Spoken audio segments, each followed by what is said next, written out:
আসসালামু আলাইকুম। চলতি মাসেই সরকারি কর্মচারীদের জন্য বড় দুটি সুখবর। এখানে বিডি24 লাইভের একটি রিপোর্ট দেখব আমরা এখন। চলতি মাসেই সরকারি চাকরিজীবীদের বিশেষ সুবিধা দিচ্ছে সরকার। এই বিশেষ সুবিধায় সর্বনিম্ন ১৫০০ টাকা করার সিদ্ধান্ত নেওয়া হয়েছে। এছাড়া পেনশনভোগীদের ক্ষেত্রে ন্যূনতম ৭০০ টাকা করা হয়েছে। যদিও এর আগে সর্বনিম্ন ১০০০ এবং ৫০০ টাকা নির্ধারণ করেছিল সরকার, পরে তা বাড়িয়ে প্রজ্ঞাপন দেওয়া হয়। ১ জুলাই এই ভাতা চালু হয়েছে এবং সরকারের এই বিশেষ সুবিধা ১ জুলাই থেকে দেওয়া হবে। সেই হিসেবে জুলাই মাস শেষে বৃদ্ধি হওয়া বেতন হাতে পাবেন সরকারি চাকরিজীবীরা।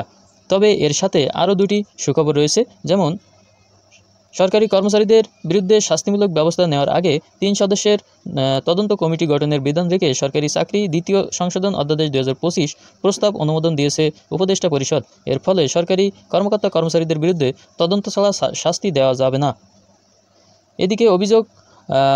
এদিকে অভিযোগ কোনো নারী কর্মকর্তার বিরুদ্ধে হলে তদন্ত কমিটিতে অবশ্যই একজন নারী সদস্য থাকতে হবে। বৃহস্পতিবার প্রধান উপদেষ্টা ডক্টর মোহাম্মদ ইউনূসের সভাপতিত্বে তার কার্যালয়ে অনুষ্ঠিত উপদেষ্টা পরিষদের বৈঠকে এ প্রস্তাব অনুমোদন করা হয়। তবে সরকারের পক্ষ থেকে এই অধ্যাদেশ সংশোধনের বিষয়ে আনুষ্ঠানিকভাবে কিছু জানানো হয়নি। তো সকল আপডেট সবার আগে পেতে অবশ্যই চ্যানেলটি সাবস্ক্রাইব করে রাখবেন আর লাইক দিয়ে কমেন্ট করে আপনাদের ইতিবাচক মতামত জানাবেন। ধন্যবাদ সকলকে।